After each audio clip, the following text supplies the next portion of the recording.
Kazi na utu. Ndugu zangu, nami nianze kwa kumshukuru Mwenyezi Mungu kwa rehema zake kutujalia kukutana leo hapa kwa kazi hii muhimu sana ndani ya mkoa wetu wa jiji la Dar es Salaam. Aidha, nitoe shukrani zangu za dhati kwa ofisi ya Waziri Mkuu TAMISEMI kwa kunipa heshima ya kuwa mgeni rasmi katika tukio hili. Shukrani zangu ni kwa wizara hii, lakini pamoja na wakandarasi na wasimamizi wa mradi kwa kusimamia vizuri mradi huu. Shukrani kwa viongozi wa TAMISEMI waliopita na waliopo sasa kwa kazi nzuri iliyofanyika ya ujenzi wa jengo hili. Ndugu wananchi, tunapozindua soko jipya la Kariakoo leo hii, tunafungua ukurasa mpya wa tumaini na nguzo kubwa ya shughuli za kiuchumi kwa Watanzania wengi wanaotegemea biashara. Sisi sote tunakumbuka lililotokea ndani ya soko hili mwaka 2021, na tukio lile halikuangamiza majengo tu, bali pia liliangamiza mitaji na lilisambaratisha ndoto za matumaini za wafanyabiashara pamoja na kuyumbisha familia na wategemezi. Tunapokutana hapa leo, tunasema kwa dhati kwamba tukio lile limetufunza, na kutokana na mafunzo hayo tumejipanga na tumeamua kuanza upya kwa kiwango au viwango vinavyokidhi hadhi na mahitaji ya biashara ya kisasa. Ndugu wananchi, soko hili la Kariakoo ni sehemu muhimu ya kibiashara au commercial hub kwa nchi yetu, inayowaunganisha mzalishaji, iwe wa mazao ya kilimo au mazao ya viwandani, msafirishaji, muuzaji pamoja na mnunuzi. Muunganiko huu unaifanya Kariakoo kuwa ni soko la watu wote. Soko hili ni soko la sasa au la leo, lakini vile vile ni soko la kesho kwa vizazi vijavyo. Soko hili si la watu wa aina au kundi fulani, ni la Watanzania wote na wasio Watanzania kutoka nchi nyingine. Sasa kwa sababu hizo nilizozitaja, ndio maana serikali imechukua jitihada za kulijenga upya soko hili kwa lengo la kurejesha kipato, kulinda ajira na kuimarisha hadhi ya biashara ndani ya nchi yetu. Na huu ndio uhalisia wa kazi na utu. Tunapojenga uchumi, tunajenga utu wa mtu. Nilipofika hapa, kabla kuja kwenye uwanja huu, nilitembelea soko hili. Nimeridhishwa na miundombinu ya kisasa wa uwepo wa maeneo ya huduma na mifumo ya usalama. Aidha, nimefurahishwa pia na uwepo wa huduma rafiki kwa mama na mtoto. Imesemwa hapa kwamba soko hili litakuwa na vyumba vya kunyonyeshea. Sasa nilikuwa najiuliza, ni vyumba vya kunyonyeshea peke yake au kutakuwa na vyumba au chumba cha kulelea watoto ambao mama zao watakuwa wanafanya biashara hapa?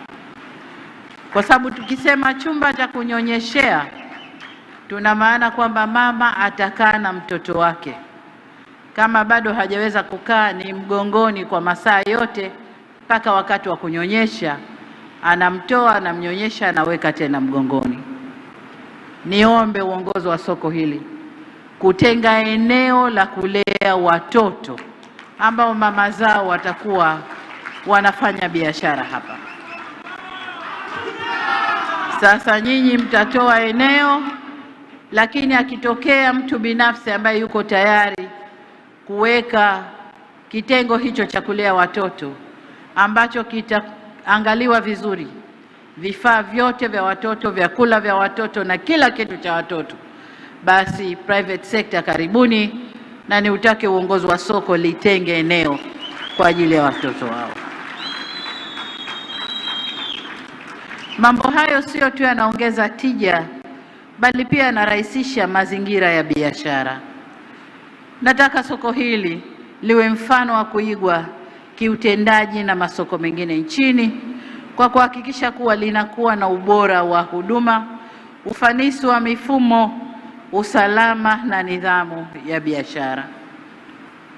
Sasa ili kufanikisha azma hiyo, hatuna budi kusimamia misingi ifuatayo, na kwanza ni uthabiti na uendelevu wa miundombinu ya kisasa. Hatuna budi kuwa na mifumo hai ya kisasa.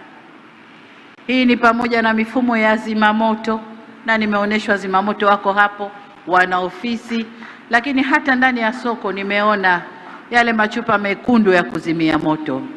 Sasa linalofuata hapo ni kwa ofisi za zimamoto kufundisha wafanyabiashara waliomo ndani jinsi ya kutumia mitungi ile, sababu unaweza kutokea moto wakatoka mbio, mitungi iko pale na hawajui jinsi ya kuitumia. Mafunzo kwa wafanyabiashara jinsi ya kutumia mitungi ile.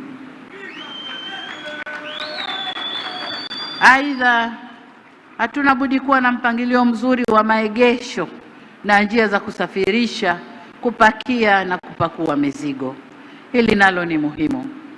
Kutakuwa na magari yanayokuja kushusha mizigo kutoka mikoani, kutoka maeneo mbalimbali, lakini pia kutoka viwandani, sababu bidhaa za viwanda zitauzwa pia hapa. Yapangiwe muda maalum wa kuja kushusha mizigo. Tumesema barabara zinatakiwa ziwe wazi, lakini vile vile kuna maguta ambayo yatakuwa yanasafirisha bidhaa zinazonunuliwa na wateja kupeleka kwenye magari yatakayowekwa maeneo maalum ambayo magari yatakuwa yamepaki. Kwa hiyo maguta nayo yapangiwe utaratibu maalum wa kuweza kuingia na kutoka sokoni.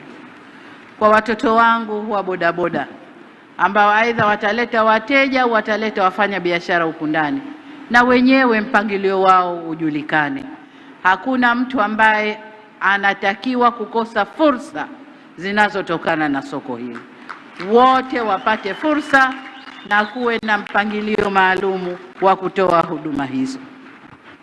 Swala la pili ni usalama wa biashara, lakini pia usalama wa wafanya biashara. Ili soko hili liaminike kitaifa na kimataifa kuwa kitovu cha biashara kama masoko mengine makubwa katika nchi nyingine, ni lazima tuhakikishe panakuwa salama. Wafanya biashara na wateja wanahitaji usalama usiku na mchana. Naona anaonyeshwa Kamanda Muliro kwenye screen, na hili linamhusu yeye na watu wake. Kwa usalama wa eneo hili ni muhimu, Kamanda Muliro. Lakini mbali na usalama wa watu, kuna usalama wa bidhaa. Tuhakikishe bidhaa zinabaki salama kwa kutokuibiwa. La muhimu zaidi, usalama wa viwango vya bidhaa zinazoletwa. Nimeonyeshwa maeneo ambayo kutauzwa vifaa vya electronics, simu na mambo mengine na bidhaa mbalimbali, mapafyumu, vitu vya urembo, viwango vya bidhaa zitakazouzwa kwenye soko hili.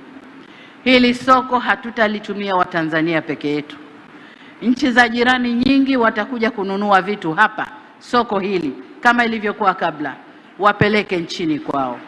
Kwa hiyo viwango vya bidhaa zinazowekwa, watu wa TBS nadhani mko hapa, watu wale wa TMDA kwa maeneo ya pharmacies nadhani mko hapa, tuhakikishe bidhaa zinazowekwa hapa zina viwango ili soko letu hili liaminike kitaifa na kimataifa. Jambo la tatu ni uwepo wa huduma za kimataifa. Hili ni soko la kikanda. Mgeni akija hapa apate huduma muhimu kama vile huduma za kifedha, kulipia kodi irahisishwe, alipie maeneo haya na usafirishaji. Na tunaposema usafirishaji wa ndani, magari yetu ya ndani na maguta yetu, lakini usafirishaji wa bidhaa kwenda nje. Kutakuja watu au kwenda mikoani ambao watakuja kununua kwa kiwango kikubwa, wakute huduma za kusafirisha bidhaa ziko hapa ndani, ili mtu asilazimike ameshanunua mzigo kwa kiwango kikubwa, aupakie au upeleke eneo jengine ambayo anakwenda kukuta sasa watoa huduma za usafirishaji. Kama ikiwezekana, mawakala wa kutoa huduma za usafirishaji nje ya nchi wawepo ndani ya soko hili, ili mtu amalize mambo yake yote ndani ya soko hili. Ninafurahi kuona kwamba huduma zote tayari ziko hapa. Sikuoneshwa tu mawakala usafirishaji, lakini nimeona huduma za ATM, lakini nimeona pia huduma za kibenki ziko hapa ndani. Sasa ninaagiza ofisi ya Waziri Mkuu TAMISEMI kwa kushirikiana na uongozi wa mkoa kufanikisha utekelezaji wa yote haya ambayo tumeyazungumza. Vile vile natambua katika soko lile la zamani kulikuwa na upangishaji usiofuata utaratibu. Mfumo huu ulisababisha soko kukosa mapato na kuleta malalamiko miongoni mwa wafanyabiashara. Hivyo ofisi ya Waziri Mkuu TAMISEMI ihakikishe mchakato wa kuwarejesha wafanyabiashara waliokuwepo awali unafanyika bila kujuana, bila upendeleo, bila ukiritimba. Nakumbuka nilikuja kutembelea soko hili, nilikuta wafanyabiashara wengi ndani ya soko wamebanana na wengine nje ya soko, vibanda vingi mno. Ile ilikuwa inaonesha uhitaji wa kuwa na soko la aina hii